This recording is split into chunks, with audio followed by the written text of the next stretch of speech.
Welcome back. You're watching IndianOpen right here on Bloomberg Quint Live. Asia as a pocket is slightly more mixed bag. You've got China, Hong Kong, Japan. Japan's trading okay, about 0.25% higher, but China and Hong Kong still continue to trade a little weak. For SGX Nifty, the start is likely to be lower. We've got about an 18-point cut, but not as hefty as the one that we saw in yesterday's session, which was more than 0.5% before we hit pre-open. So that's what we've got in terms of the Asian market setup. But yesterday's session, completely shattered the market confidence in terms of whether or not, those bullish calls where most of them started talking about the upside towards 11,900, which we already crossed, and then 12,000. Now it's 11,400, which is, we have to brace for the support there. Yeah, and the commentary from India Inc. thus far hasn't been most impressive enough for Q1 too. So maybe the market is now starting to pencil in not the best pickups in the first quarter, and that should naturally have that impact on the sentiment too, I reckon. All right, and we'll kickstart that with TCS today as it reports its numbers. So all eyes out on that as it reports post-market hours. But let's take a look at what happened in the F&O space. It must have been a really active pocket to be in yesterday, considering what the Nifty did. Agam, highlight it for us. Oh, well, we did see a very weak day of trade yesterday, and traders actually didn't do too much as far as the Nifty futures are concerned, which is indicated by the change in open interest, or should I say a lack of change, considering just a 0.5% increase there. In the Bank Nifty too, we did see severe unwinding of around 1.4%. The WIX, however, is gone up, and this is after perhaps 2 weeks that we've seen a gain in WIX of around 6%. It's still below the mark of 14, so it may not be as worrisome. However, should it move further from these levels, well, you never know. There very well could be a little more volatility in store. We did see a little more writing around the 11,600, 700, 800 calls, and on expected lines, considering the Nifty came off quite substantially, inching below the mark of 11,500 or 11,600, pardon me. Again, we're seeing severe writing around the 12,000 call. This is not too much of a surprise. This was largely on expected lines. But as far as your put-call ratio is concerned, that's gone below the mark of 1. And this does show some amount of overselling. But, you can't just go with this particular ratio. Let's move on and talk about stocks too. Diwan Housing Finance RCAP in the F&O band. And Bajaj Finserv, along with Bajaj Finance, seeing severe shorts building up, along with Mindtree and NIT Technologies too. So a lot of selling coming through in the futures space. And in terms of stocks which are unwinding, a lot of longs unwinding for Gale, Colgate Palmolive, IGL. So we'll be watching out for these names too. Weakness in store, perhaps. So let's wait and watch how today's day pans out. All right, Agam, thanks very much for that. That is the setup as we enter trade this morning. But inflows into equity mutual funds surged 42% in June. But on an overall basis, money continues to move out. In fact, it's the biggest drop in net flows since September 2018, and it's largely owing to liquid funds. Let's speak to asset managers about the underlying factors. Radhika Gupta, CEO at Edelweiss Mutual Fund, and Vishal Kapoor, CEO at IDFC AMC. They join us on the phone line. Radhika, I want to start off with you. Which is the bigger headline for you? The fact that equity flows have jumped 42%, or the fact that you are still continuing to see steep net outflows? I think debt outflows, you mentioned liquid, but I think the non-liquid outflows are actually, in my view, the most concerning part. I think if you look at equity fund flows, they've been in the 5, 6, 7,000 crore range month on month. The number you're referring to is 7,000 crores. Remember, 3,000 odd crores also went out from balanced funds. But even net of that, I think 4,000 crores of equity flows, given the uncertainty of the environment, given the fact that markets still have to pick up, is a good number. The SIP book was at 8,000 crores. So I don't think that's anything to worry about. I think the debt category, if you look at non-liquid funds, lost about 20,000 crores. And that's a big number in my mind. So the fact that because of various credit events and a tough year we've had in debt, you're losing money across debt categories. To me, that's probably the biggest headline in all of this. Vishal, would you concur? Yeah, I think I would. But, a couple of additional points, if I can note. I think the bigger headline is that the equity story seems to be on track. And clearly, a 40% jump in net equity inflows is significant. And within the categories, again, you'll see that the growth has been broad-based. So it's not in any one product category. So, we've seen significant net inflows across multi-cap, large mid, small, mid-cap, etc. So it's quite broad-based.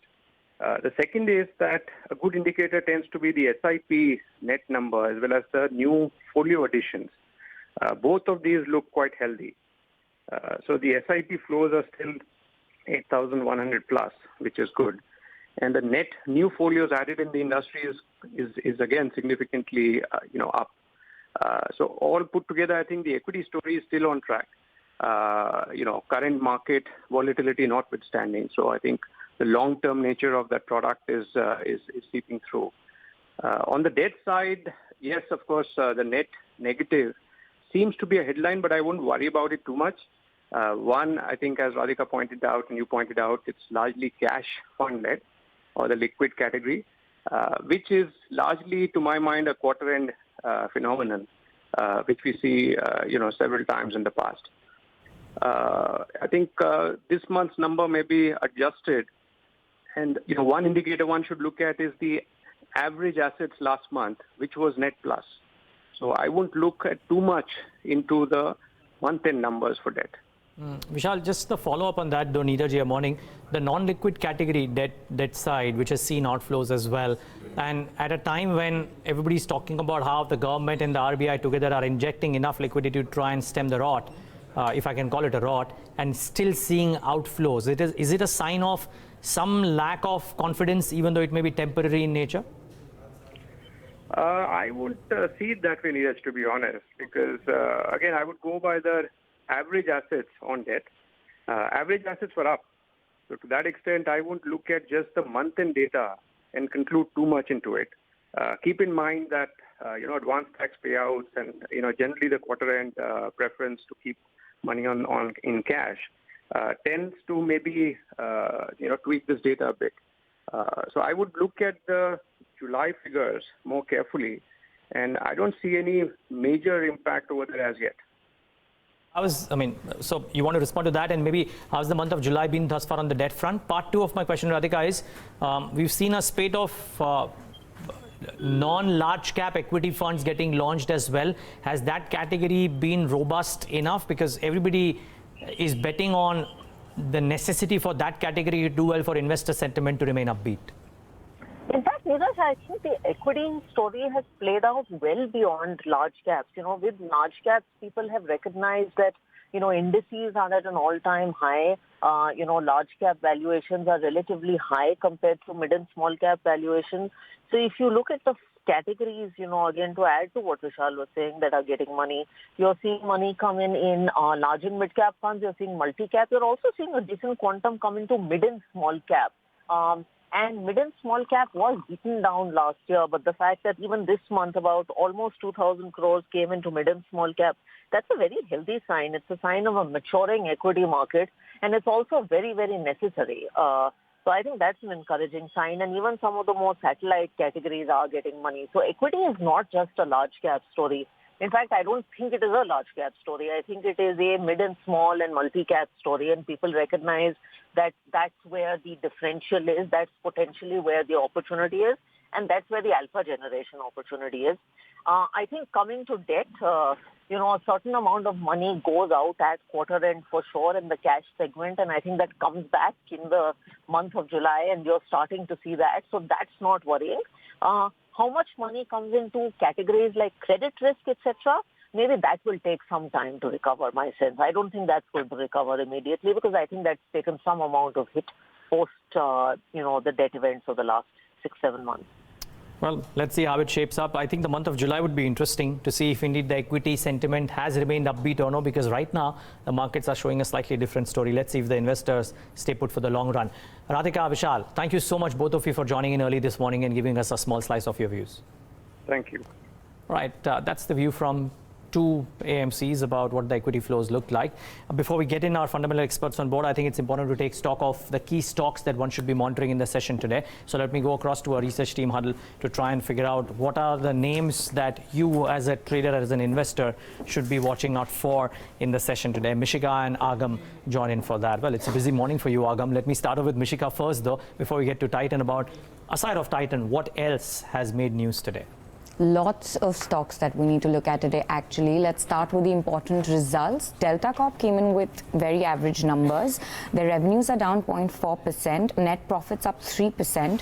Their margins stand at 36.3% versus 35.6%. The license fees expenses were flat, and gaming operations segment revenue is up 3%. Now, the gaming revenue was impacted as one of the vessels underwent maintenance and was not operational for 19 days. Then we have Steel Strips Wheels Q1 results, which were a weak set of numbers. Their revenues are down 6%, net profits down 32%, EBITDA is down 13%, and margins stand at 11.8% versus 12.7%. Now, they added a subsidiary, which is the Mehsana plant. Even then, the numbers were weak. Lower demand in alloy wheel segment led to lesser capacity utilization. Now let's look at the stocks that we need to watch out for. Tata Motors, CLSA's analysis of JLR annual report highlighted a cautious commentary, citing demand, geopolitical, technological and regulatory headwinds. So JLR has gone from a net cash positive to a net debt. Hero MotoCorp raised prices on its two-wheeler segments by 1% with effect from July 8th. Larsen & Toubro to merge its shipping arm with itself. Fortis Healthcare's Mauritius arm has completed sale of its entire stake of 29% in Medical and Surgical Centre Limited for 75 crore rupees. And lastly, we have Meg Money Organics. Their arm has completed installation of chloromethane project. It commenced the commercial production of this plant with effect from July, and the cost of investment for this project is around 160 crore rupees. Now, the company is expecting a turnover of 80 crores in the current financial year and around 160 crores in the next year.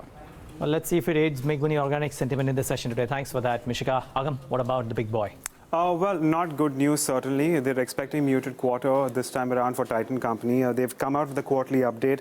Jewelry sales likely to grow around 13%. And don't forget, this is on the back of over 23% growth in the previous financial year. And as per brokerages, a lot of them have indicated that the company is targeting about 22% growth for this particular year as well, which means that the next 3 quarters may be a tough one to catch up on. Of course, we do know that there's been a sharp increase in gold prices, specifically in the month of June, which may work against. And that has deterred a lot of customers. And we all know about, the weakening sentiment, which is evident in almost all the consumption sectors. Watches and eyewear, however, have done much better. We are looking at 19% growth in the watches segment on the back of, e-commerce, which is driving growth, and of course, a lot of new launches. And, eyewear, of course, continues to, gain momentum as well. We've seen good gains there as well. We have 2 brokerages very quickly. Morgan Stanley, maintaining a price target of 1300 and an equal weight. They do say that they're expecting flat, to low single-digit revenue growth overall, and the decline in same-store sales growth. And Bank of America Merrill Lynch, again, maintaining a buy with a price target of 1360. They're saying jewelry sector is weak, but the first quarter is likely to be a temporary blip, and strong revenue growth is expected to resume from here on. So mixed views again coming from broking houses, but a lot of them are maintaining the price target of 1300, which is round about where the stock is currently. Okay, thanks a lot for that, Mishika, as well as Agam. Well, those are the key stocks that you need to monitor, 2 or 3 which would likely react. Let's pose those questions to Mayuresh Joshi. He joins in right now from Angel Broking. Mayuresh, good having you. Thanks much for joining in. Let's start off with Titan. Agam was just talking about that. You would have seen the quarterly updates. How bad is the sentiment around that? Do you expect the stock to correct further because of these updates? Morning, Dheeraj. So obviously, I think the reasoning and the rationale that Argam pointed out very, very valid in the current context, because the guidance that they've probably given extremely tepid when you compare that on what they've probably delivered over the past few quarters. Now, the large expectations in terms of catching up on their run rate, if they do deliver what they have promised in Q1, I think that's a tall order. But again, I think there are a lot of festivities coming around in the second half. And you've seen, like in the last financial year, I think the catch-up does happen as festivities come around the corner. I think the deterrent in terms of how gold prices have moved higher, the expectations obviously in the budget were for a cut in duties. Rather, I think the increase in duties that have probably come through have also been a sentiment dampener for gold stocks, including Titan.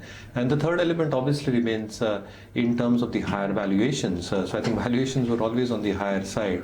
But again, I think they were expected to deliver in terms of earnings growth in excess of 22 odd percent and a very, very healthy balance sheet that they probably possess. So I think all these factors might have a negative impact in terms of the short-term earnings for Titan. But if they are able to catch up in the second half, I think the earnings matrix should probably hold up for them. So it's a very tricky situation right now. My own sense is that just wait out for the next few weeks, let the Q1 results come out, let the stock probably gestate all these news. And if it corrects in that due course, I think the valuations become even more attractive. So I think let's give the stock some time, let the results come out. If it corrects further, if the valuations contract, I think it becomes a better opportunity for long-term investors. Okay, that's Titan for you. Remember that Morgan Stanley downgrade that came in just a week back. However, their target price was still held at 1300. Hadrien Mendonca, Senior Technical Analyst at IIFL, is also joining us on the show. Along with him, Amit Harchekar, Director at Index Genius Investment Advisors, is also there. Hadrien, I'll start off with you. Yesterday's complete collapse on the index pushing us towards the support levels of 11,400, you reckon?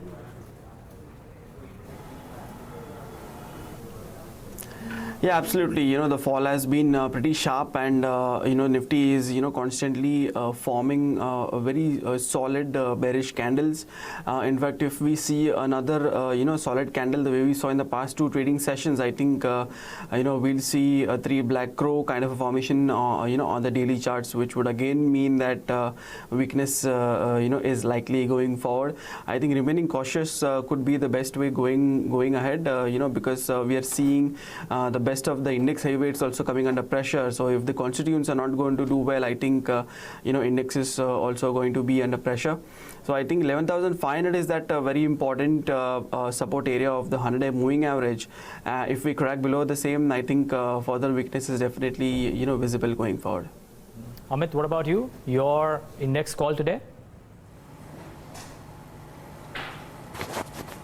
Well, I would still remain extremely negative on the markets. Yesterday, very important thing happened in this entire market.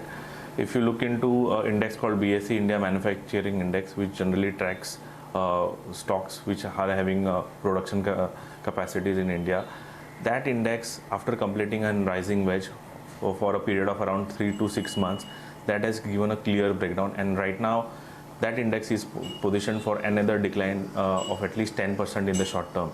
Remember, if you see the heavyweight of this index, they turn out to be Reliance, ITC, HUL, L&T, and that is the reason we had seen again a good decline even in stock like L&T, which was showing good amount of resilience.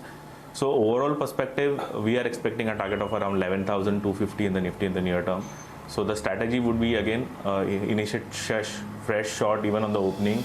For the current series, the FII's buying price in Nifty futures, that stands around 11,722. So the strategy would be again opening up fresh short even at current levels, keeping a stop loss of 730 and play for a target of 11,250.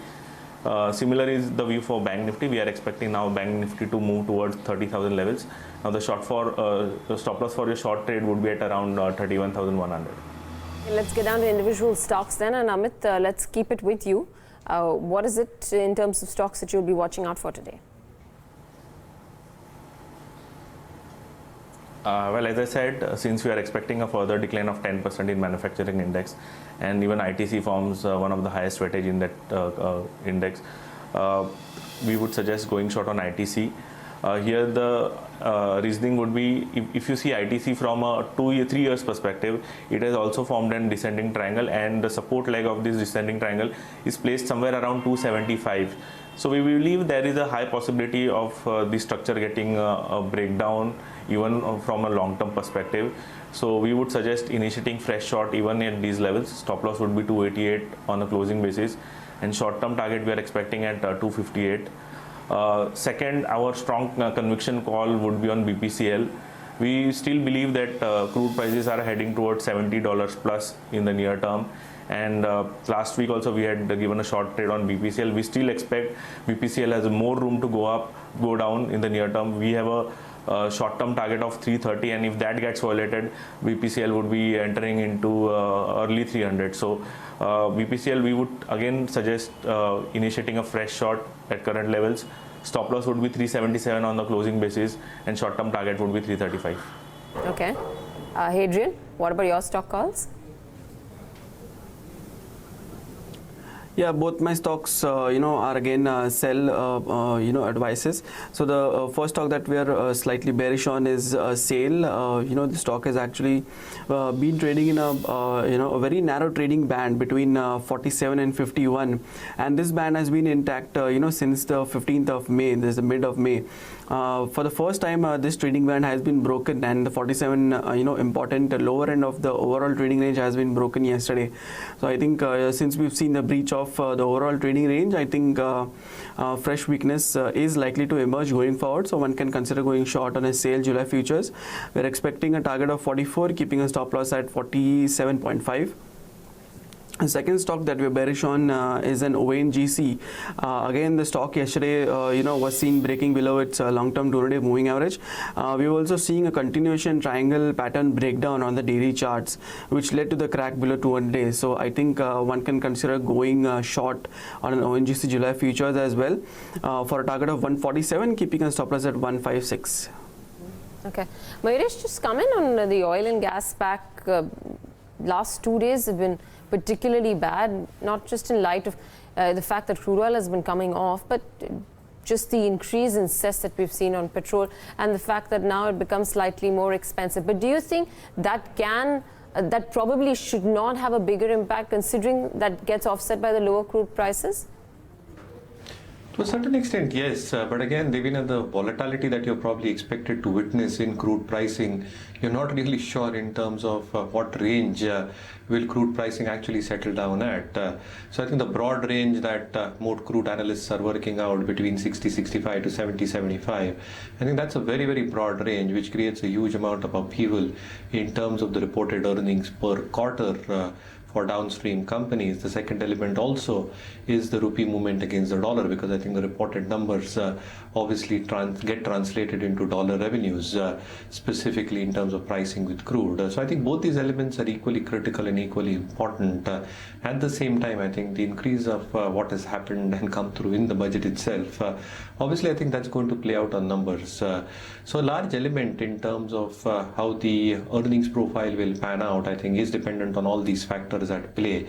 But again, I think the larger term story probably still depends in terms of what the assumptions are. So if the assumptions largely are that crude will settle around 60-65 over a longer period of time, the rupee settles around 68, 69 or 70 to a dollar, I think you've got a fair estimate in saying that the oil marketers actually have something up their sleeve. And again, I think the new IMO regulations coming through, middle distillate players are going to benefit, though I think GRM still remain very, very sticky. So there are a lot of moving parts at this point of time.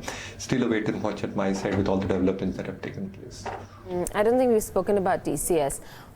What would you expect out of TCS, Mayuresh? And considering that the IT pocket, the larger IT names have all done relatively well from a year-to-date perspective. In fact, 10, 11, double-digit gains, early double-digit gains for most of the IT majors. Oh yes, I think so. Last year was pretty good for the IT majors as a whole. Now again, you're typically entering quarter one, wage hikes, there is an element of cross-currency headwinds what happens in terms of the utilization levels. I think all these factors become extremely and equally critical and important. The second element in terms of onshore hiring, and a lot of companies have probably done that. So there's obviously the visa scare in the market for a lot of these IT companies at play. But again, I think the on-site hiring has probably increased. So to that bit, I think they do get offsetted. The third element in terms of digital revenues, I think they have increased substantially over the past few quarters, and they're sitting on reasonable and sizable order books. Though I think the entire perspective and premise in terms of how BFSI is expected to pan out for most of these players, assuming a global slowdown, and if that really is the case, because I think the yields are probably indicating that at this point of time, I think the discretionary spending patterns, if they get reduced to a certain extent, I think that does have an impact in terms of BFSI, because that's almost 32-33% odd. Retail is almost 15-16 odd % for majors like TCS and Infosys. So I think all these elements are probably at play at this point of time. On a quarter-on-quarter basis for TCS in particular, I think a 2% growth is what you're probably expected to see. Whether they hold on to their margin band of 26-28 is going to be equally important. And again, the management commentary surrounding macros. So valuation's quite fair. What has happened in terms of the 20% tax on buyback, I think how the management is going to probably respond to that is also going to be very, very critical. So again, yes, valuation's fair in my opinion, but anybody holding on can hold on. You know, the interesting movement yesterday happened in Bajaj Finance and Bajaj Finserv. Now 8% down for finance. You don't normally see these stocks do what they did in trade yesterday. Bajaj Finance, if you look at the contributors list, Bajaj Finance was third highest on the contributors list yesterday.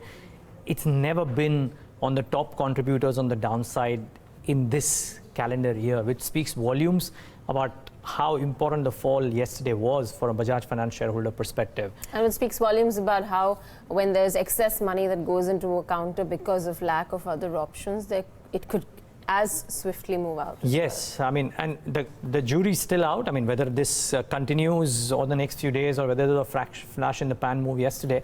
But yeah, certainly, I think that point is very well taken, simply because it is an overcrowded trade, and some disappointment, which the market seemed to believe based on the commentary by Sanjeev Bajaj yesterday, some disappointment around that could just alter the things. Now, before I get a fundamental perspective on this though, Amit, Harchekar, you've been on the button when it comes to giving those sell calls for the index and specific stocks. How do you trade a Bajaj Finance today? Well, I would say still it's a clean sell. In fact, even last time also we had warned that if you see the chart of Bajaj Holding, where Bajaj Finance as Bajaj Finance Services both becomes a subsidiary company, that Bajaj Holding chart itself was giving you a warning signal that it has completed a bigger rising wedge. And the crucial support for Bajaj Finance was placed at around 3,700. I think once that has violated, we should be heading towards 3,150 to 3,200 levels. So even at current levels, it's a clear sell. Now the stop loss for your short trade would be at 3,550 on a closing basis. Hadrien, just to follow up to that on Bajaj Finserv, which was the larger for correction, about 10-11%, again a bit out of the blue. How do these charts look?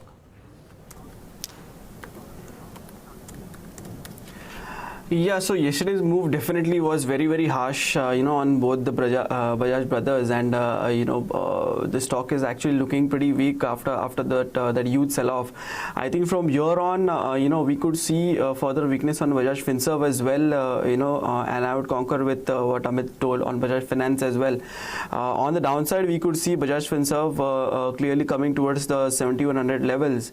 I think that is where one should, slowly and gradually start nibbling into Bajaj Finserv, and not at these levels. The point is, normally growth compensates for high valuations.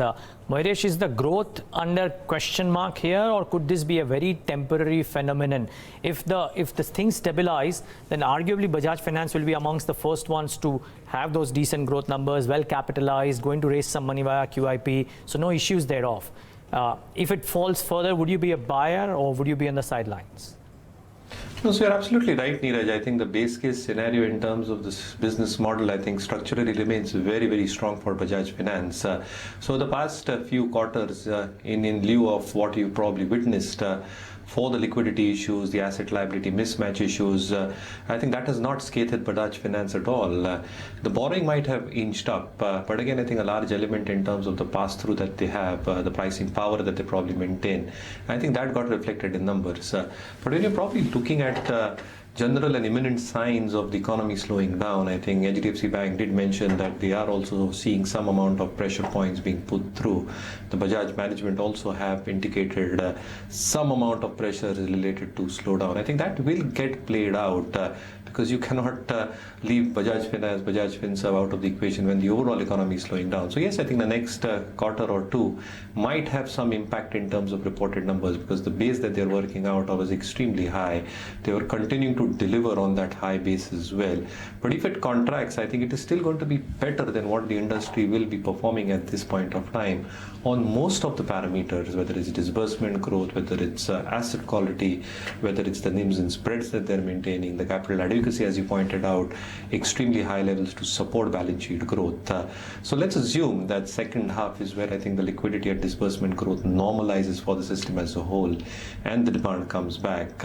I think these players will jump back far faster than what the others can because of the leverage that they carry on their balance sheet.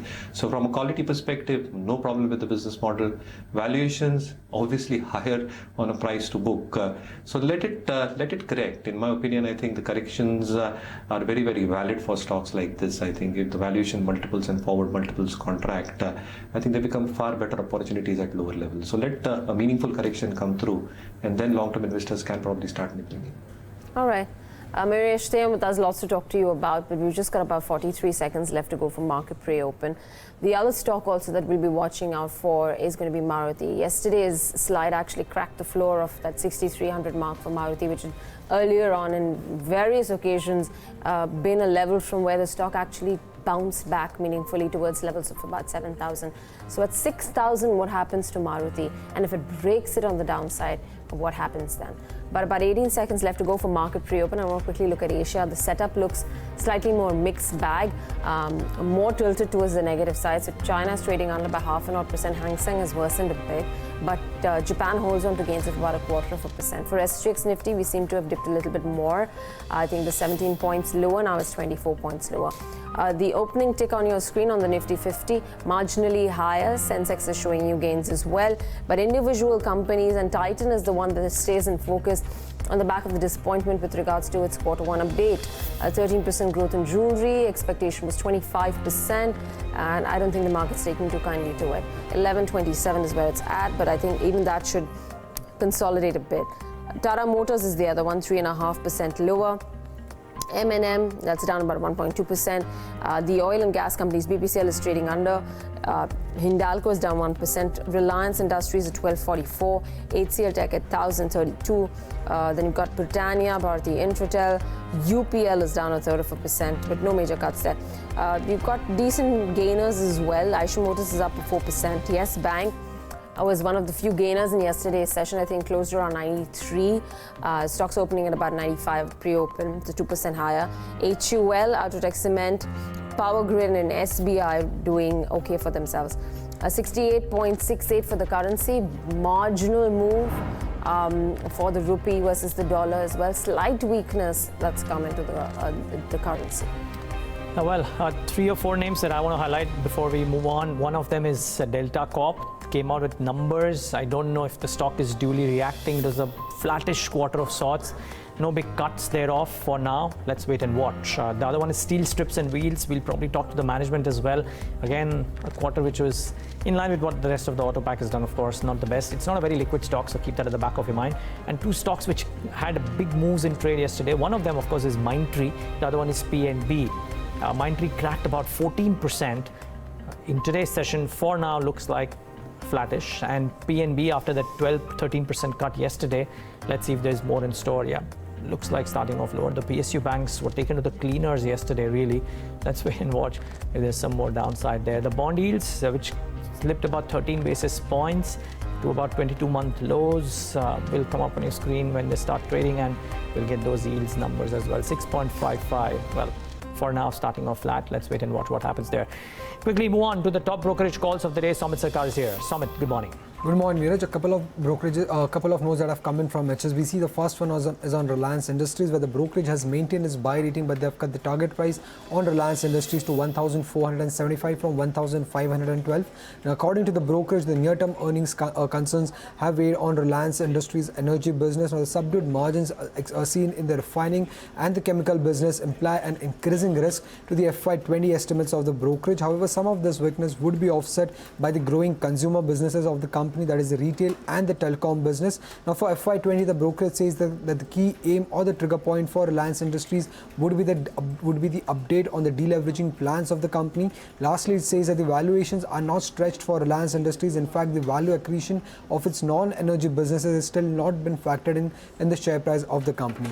The second one is on Tech Mahindra, where HSBC has upgraded its rating on the stock to buy from and hold, but have cut the target price to 800 from 840. Now it says that the 5G related deals are uncertain in the near term, but the telecom business should recover from the low base of for Tech Mahindra. Now it also says that nearly after 4 years of decline in the large clients base for the telecom business, this should now normalize, resulting into a growth for the telecom business segment of Tech Mahindra. Now for the enterprise business segment, the brokerage believes that the growth would continue to remain volatile in the near term. Lastly, it says that it is expecting that the margins would come off a bit for Tech Mahindra, but it will not have a material impact on the share price of the company.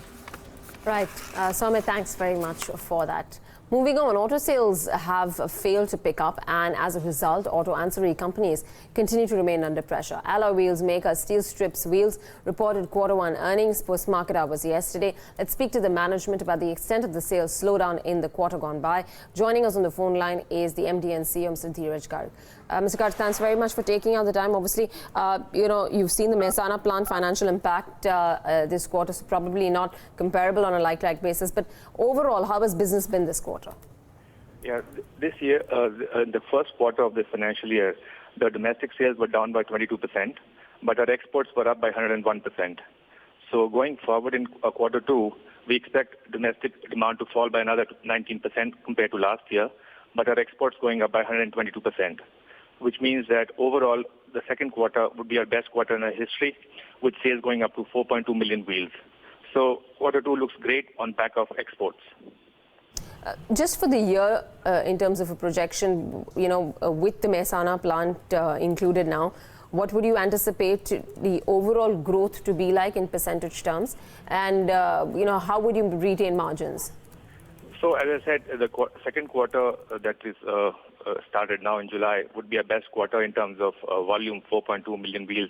And in terms of turnover, this would also be the highest value in terms of turnover, but depending upon the product mix. So we are assuming that the CV market will again be subdued. And but in terms of volume, yes, it would be the highest. And to project for the whole year, I think it would be, at the moment, very difficult to come up with the numbers, considering the slowdown in the domestic market. But what we know for quarter two, it should be our best quarter in terms of volume. But in terms of turnover, it may not be the best number. So, and going forward, the only great thing happening to our company is the exports market. The exports market, as I said, has doubled over last year, and we expect that quarter three would be even better than quarter two, and quarter four would be even better than quarter three, simply because we have a huge market in the U.S. After the Trump-China tariff wars, and that has opened up a huge market for us. Which is the incremental gain from what you just said with regards to the market opening up for you because of the US-China trade wars? Yes, that is correct. So there's a lot of anti-dumping duty on Chinese wheels, and as a result, the market, is open to us and countries like Vietnam, etc. But given the fact that we have the volumes and the quality, we are able to penetrate this market very aggressively. Okay. How would margins shape up, Dheeraj, in a scenario like this? Export strong, domestic not strong? So the export margins would be tremendous. Export margins would be almost double the domestic margins. And the fact that we are entering into a market which is a long-term market. It's just not a one-off market, because the anti-dumping duty is for 5 years. So we will have a run for the next 5 years in terms of volume and margins. No, so what would console margins look like? So they would be plus 20%. Plus 20%. From 12% now? Yes, correct. To about what, 14.5 then? No, so I wouldn't be able to give you the margins for the whole year, but as I can tell you the export, because I don't know how the market will behave because it has behaved so erratically. Yeah, but the domestic market but has when you're behaved so saying a erratically, plus, it's naive for me to give you a number. But yes, exports will almost double, maybe 150% increase in exports with a EBITDA margin of plus 20%. And not only the U.S. market, the European market is also shaping up to be great because the Europeans are also, putting anti-dumping duties on Chinese wheels. So that market is also opened up to us. So, we are now more focused on the export market, and let's see if the domestic market picks up. That's an icing on the cake. Dheeraj, one final question from mine at least. So your margins, I'm not asking for a definitive number, but from the 12% consol numbers, they will inch up to 14.5%? They will definitely inch up, and this is on the steel wheels business. So yes, I mean, if you assume that the domestic market remains at the level that it is right now, we should be looking at about 15.5% EBITDA margins on overall basis. All right, that's a very optimistic outlook, and hopefully you come true on those numbers. Dheeraj, thanks very much for joining us. Really appreciate you taking out the time this morning. Okay, no worries. Thank you. Bye. All right, that's the management of steel strips and wheels, but they're very optimistic on their export business. The US-China trade war opening big markets for them, and he said this is not just a one-off, it's going to be a 5-year projection that he's making with regards to that market. Yeah, well, very bottoms up, I would reckon. Not quite symptomatic of or not quite indicative of what the industry at large would be doing. But interesting commentary. Let's see if steel strips and wheels reacts in any different fashion. It's a very liquid stock. Look at the volumes there. Let's leave them out. But speaking about how autos by and large have done, Maruti yesterday cracked that 6,000 mark as well.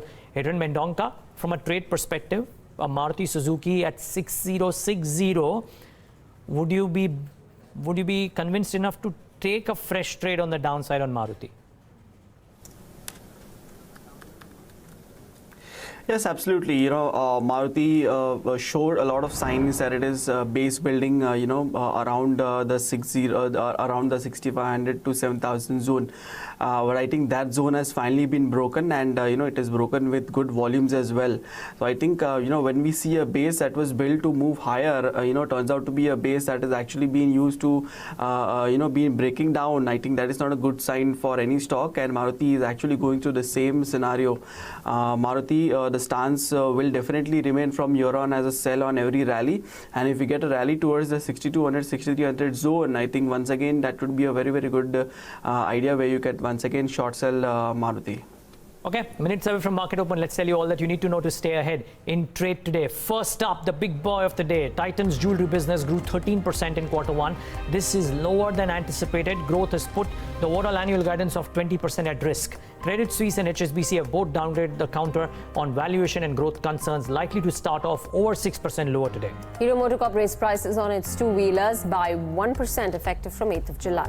Make Money Organics has completed installation of chloromethane unit. The company expects this facility to contribute 80 crore rupees to the turnover in the current financial year, and the contribution is expected to double from the next year. On to earnings, Delta Corp and Steel Strips reported weak Q1. Delta Corp's earnings were impacted as one of its gaming vessels was shut down for 19 days, while Steel Strips numbers were hit by the inclusion of the Mehsana plant's financials. CLSA remains bearish on Tata Motors as JLR sees second consecutive year of negative free cash flows. Lastly, HSBC upgrades Tech Mahindra to buy with lower target price of 800 rupees per share. The brokerage expects telecom business to recover from a low base. Well, let's wait and watch what happens to some of these businesses, but Titan is that clear loser today, 6% down. We've spoken about it fundamentally with Mayuresh. Technically, Amit Harchekar at this level of 1175. What would you advise? Well, I would wait for a close below 1160. If that gets violated on a closing basis, then we are looking for a target of around 980 to 995. So I would not be shorting in the opening, but I would take a decision around 315 to 320 level time. All right, I think Z is back to those levels of about 336. Would you now short Z, probably giving it support to its earlier levels of 320 where it had gone? Hadrien?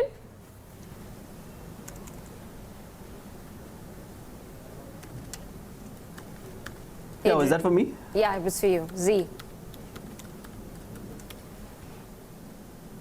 No, see again, the stock is not doing anything great. It is still holding on to those important support areas. I would actually wait it out till the right moment. Till then it's a complete avoid from my end. Okay. BF Utilities was up 20% yesterday. These bets on the Karnataka government change and that will been augur positively for BF. Bit of a risky play, I would presume. So the stock has done its fair bit. Please be careful when you're trading a BF Utilities. Piramal is the other one which is starting off in the green in addition to Yes Bank. So those couple of NBFCs look okay. And the Bajaj Twins are just about ho-hum in the session.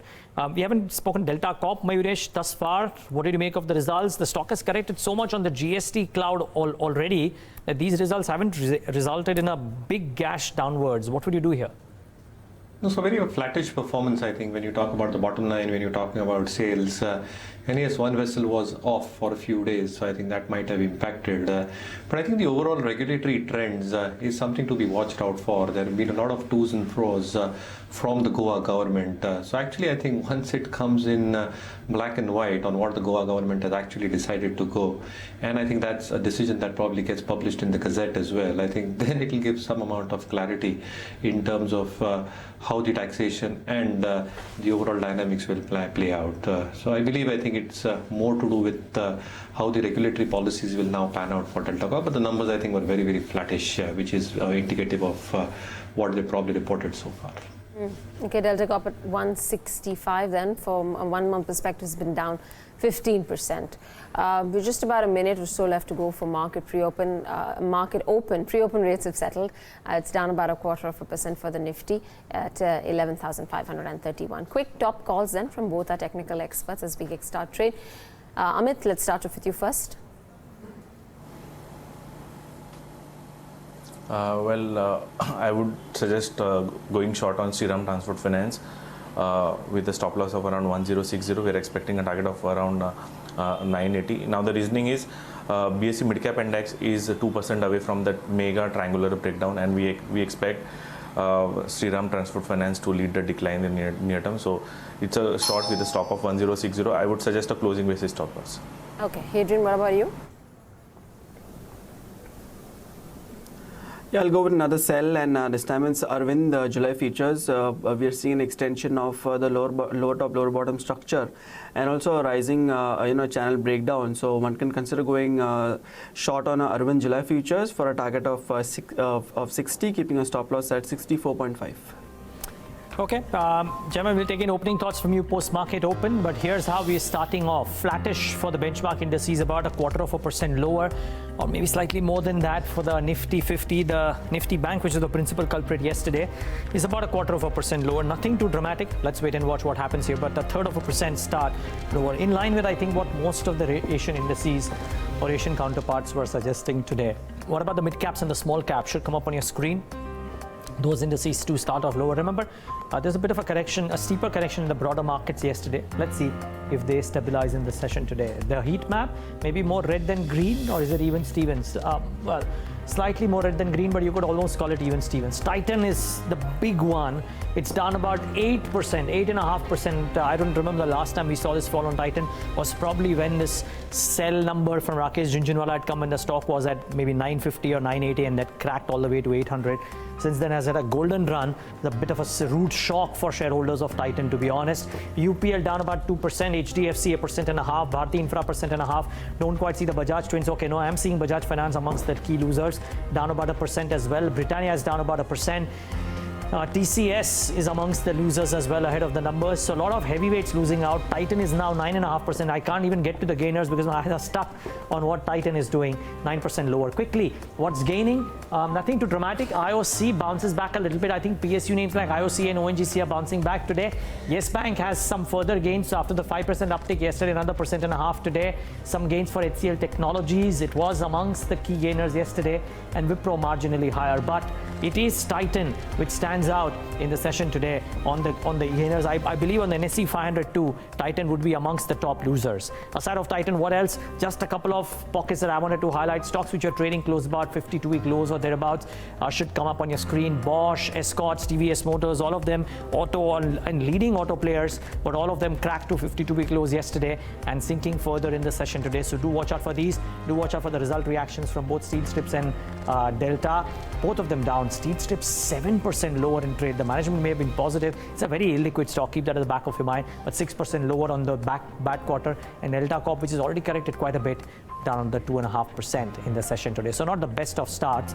Titan takes the cake on the large caps. Devina, what about the broader end of the spectrum? Well, just another stock that I'd like to watch out for is Make Money Organics, with their arm completing installation of the chloromethane project and even commenced the commercial production in July, start of July. So that stock, though not much of a reaction, just about 1% But BF Utilities continues the big gains from yesterday. The stock's up about 4.5% even in today's session after the big move yesterday. Oil India continues to move up, so that stock's about 3% higher in today's session, in line with the rest of the oil and gas stocks. You've got Sri Lanka Sugar, Eros International, about 1.5% higher. IGL has moved up closer to 1%. The Yuan Housing Finance is up almost 1%. InfoEdge, that's at 2,256 right now. Mindtree, after that big gash, is up about 1.2%. Then you've got the likes of Prestige Estates, should look at even Oberoi Realty, Godrej Properties to see what they're doing. And some of the smaller banks, Karur Vysya Bank, should look at a UCO Bank, United Bank, J&K Bank, Syndicate Bank, all of these names and how they've been doing recently after the kind of moves they've seen. So all in all, it's still a day where the broader market space witnesses more pain. The advanced decline ratio clearly tilted in favor of the declines. 831 stocks which have opened negative versus stocks which have opened positive to the tune of about just 321 stocks. Well, looking wobbly, sub 11,500 now. Quick opening thoughts. Any trades that one can initiate on the Nifty or the Nifty Bank at these levels? Amit, Harchekar, I'll come to you first. Yeah, as I said, we still remain extremely negative. We are expecting a target of 11,250 and we would retrade our sell trade again with a stop of 730. We expect major support for the Nifty now lies between 250 to 300. So from there we can expect a rebound. From these levels, I don't think so any rebound can sustain. Hadrien, what about you? Any thoughts on the index or any of the stocks? Titan is down 9%, for example. Yeah, so for more specifically for the Bank Nifty, I think the index is actually heading towards the June lows of 30,200. Now that's going to act as a very important support. I think once we see Bank Nifty around the 30,200 zone, we could see a slight bit of some kind of bounce back on the Bank Nifty, but not before that. All right, we leave it at that, gentlemen. Hadrien, Amit, Mayuresh, thank you very much for your time. Appreciate all of you waiting by and sharing your thoughts with us here on the platform. Tushar Pradhan, Chief Investment Officer at HSBC Asset Management India, joins us right now on the show. Tushar, thanks very much for taking out the time. Yesterday's session was a slight bit of a rude shock for equity market investors. The index saw a very deep gash. Along with that, the broader market space sold off. Is it looking slightly more wobbly in terms of equity market investments at this point? Yeah, I mean, the markets indicate that, but I think there are other things to worry about in the world as well. And sometimes what happens is all of these factors come together at the same time and it creates the reaction that it did yesterday. So we were hearing that there were some brokerage reports which indicate that global equities have been downgraded. We were worried about the pace of growth in the US and the rate cut cycle, whether it's enough to kind of sustain the growth. We were worried about the trade situation happening in the world. And then we were waiting for the budget to kind of give us a stimulus of some sort. I think all of that has come up as a negative and probably at the same time. So I would think that the market reacted a little bit more than what the fundamentals should suggest at any time. I'm sure there's going to be a dialogue between each of these agencies so that we work something out and it's a lot more clearer. But for now, I think the market seems to be disappointed with the kind of news flows which it is receiving. And I think that's a natural outcome that the market did react. But if anything improves from here, of course, the market will react on the opposite as well. So we should be hopeful. What do you think could that be? Because earnings is definitely not going to be the trigger for the markets on the upside, at least for Q1. Well, I think the earnings picture is clearly something which we expect to improve for this year as well as the next year.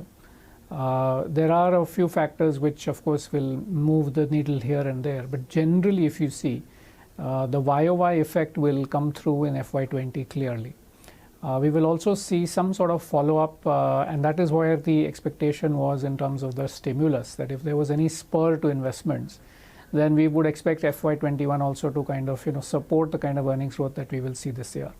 But I think this year is clearly something which we will see. The issue is in terms of the investments, I think again, because the budget didn't have anything new does not mean that the government is not spending. In fact, the spending will be seen through in the first few quarters of this year as well, where it will show up in the order books of most of the construction companies. And I think we should see some follow-up after that. So I think while it is not very clear, it is clearly a hope-driven situation where you would think that the fronting of the investment cycle by the government will hopefully turn into a private capex cycle at some point of time. So I agree with you. It's not really very clear whether the earnings sustenance is going to be there. But one can remain hopeful that by the fronting of the investments by the government, I think there may be some follow-up investment demand as well. What about spurring consumption, Tushar? Because there was an anticipation that this budget would do something to bring about consumption-led growth. Well, I think we were looking at data which was showing a considerable slowing down in consumption expenditure anyway. And, any hopes of that happening now are clearly not there, at least through the budget. I'm sure there may be other announcements which will always keep continuing to come. But clearly not a consumptive spur in this budget. Clearly at the higher end, in fact, there were higher levels of taxation, which again lead us to believe that discretionary spend is obviously not going to just be coming automatically. But I must remind you that the consumption leg of the cycle actually starts towards the end of the cycle. And since we are at the end of the first cycle and we are expecting investments to pick up, I think investments is the place to look for growth. And then that will follow up into some sort of broad manufacturing growth, and then it will lead to consumptive expenditure in the third leg. So I think having had 3 or 4 years of significant consumption expenditure rise, it is too much to expect that it will always be continuing to be that level. I think we should kind of hunker down to say that the economy will see a lot less consumption expenditure now for at least a few quarters before the cycle starts to change. So Tushar, good morning, Dheeraj here. In light of that, what happens then? Do the multiples for some of these high-flying consumer stocks come down, or because they are such cash flow throwing machines that it will be an earnings downtick which could lead to a price fall and not necessarily a multiple downtick? Yeah, what you make is a very interesting point, Dheeraj. I think 2-3 scenarios emerge. One is that when the economy starts to not give the signs that is expected, which is of growth, people tend to go into defensives, and they do not really care for the multiples at that time, because that's the safe place to hide. And as you mentioned, these companies do have a fairly high cash generative engine, so they may not actually make you any money from here in a positive sense, but I think if the rest of the market continues to go down, then relatively this will be the place to outperform. The other thing which will play out is that some of the time the very, very expensive names also will then start trading at a much more of an average multiple, wherein some of these companies may lose the price from here as well. But again, as I said, one of these two scenarios have to be playing out. We are also assuming that the earnings growth in the rest of the economy is not coming. So I think these are the three things one has to play in terms of understanding where the valuations for these expensive consumption stocks will go. But as I said, I think a more diversified approach to entering into this market will clearly prove a lot more safer than choosing one over the other. What about discretionary, and in specifically, Tushar, what about autos? My larger question is, what's your base case? Is this slowdown that we're seeing more structural in nature, or is it cyclical? No, I clearly feel it is cyclical. And as I was mentioning at the start as well, that cyclicality is part of each economy. And I think we are going definitely through a cycle. I will remind ourselves that the fact that most of the emerging markets are actually on a structural upturn, and we will face cycles and down cycles throughout the structural upturn.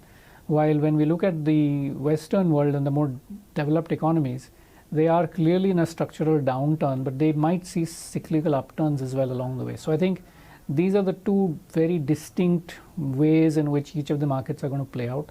As you see, there is a global search for yield now because most of the assets are not going to yield you much into the next few years or so. So I think there is reason to remain optimistic about the emerging markets. While the cyclical downturn shows consumption and consumer discretionary, really coming down for a while, I don't think in the very long term that's something to worry about, that structurally there's something wrong with demand here. So clearly I'm in favor of this being possibly a cyclical downturn. Okay, Tushar, since you mentioned that, as the government has not verbally spoken about investments in the budget, but it doesn't mean that they're not going to be undertaking investments. In light of that, should one rebalance their portfolio to include more of these capital good names and investment intensive sectors? Clearly, I think one should look at the little print, the fine print as we call it. And there are large parts of the economy where the government has stated that it is going to invest in. It's not very clear in terms of the allocations as of now as we see. But I think making this statement of intent and then following it up with some sort of investment is clearly something we should look for.